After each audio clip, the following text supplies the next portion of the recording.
এই মুহূর্তে সবচেয়ে বিরাট বড় খবর, মানুষকে নিশানা ডিএ আন্দোলনকারীদের। এই মুহূর্তে সবচেয়ে বিরাট বড় খবর, সরকারি কর্মচারীদের 4% ডিএ বৃদ্ধির কথা ঘোষণা করেছেন স্বয়ং মুখ্যমন্ত্রী মমতা বন্দ্যোপাধ্যায়। তার এই ঘোষণাতে স্বাভাবিকভাবেই খুশি হাওয়া বইছে রাজ্য সরকারি কর্মীদের একাংশের মধ্যে।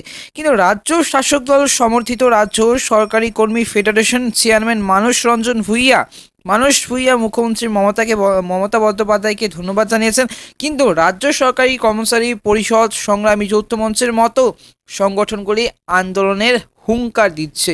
এরই মধ্যে রবিবার জলপাইগুড়ির একটি সভা থেকে কোঅর্ডিনেশন এবার কমিটির বিরুদ্ধে তোপ দেখিয়েছিলেন মানস রঞ্জন ভূঁইয়া।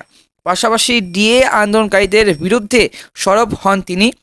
এদিন পাল্টা সরব হয়েছে কোঅর্ডিনেশন কমিটি এবং সংগ্রামী যৌথ মঞ্চ। রাজ্য কোঅর্ডিনেশন কমিটির তরফে একটি বিবৃতিতে বলা হয়েছে যে মানস রঞ্জনের যাবতীয় মন্তব্য ভিত্তিহীন এবং প্রতিহিংসাপরায়ণ। অন্যদিকে সংগ্রামী যৌথ মঞ্চের আহ্বায়ক ভাস্কর ঘোষ বলেন যে মমতা বন্দ্যোপাধ্যায় হিসাব ধরতে গেলে বকেয়া 82% হয়ে যাবে।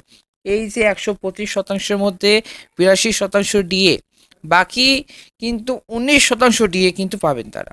মোটের উপর মানস রঞ্জন ভূঁইয়ার যে মন্তব্যের পাল্টা সুর ছড়িয়েছে তারাও।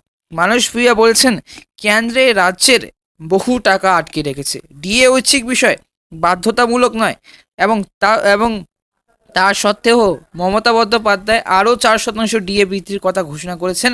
এবার অন্তত সংগ্রামীরা সরকারের পাশে দাঁড়াবে। সংগ্রামী যৌথ মঞ্চ এই 4% ডিএ ভিক্ষে দেওয়া হয়েছে বলে দাবি করে।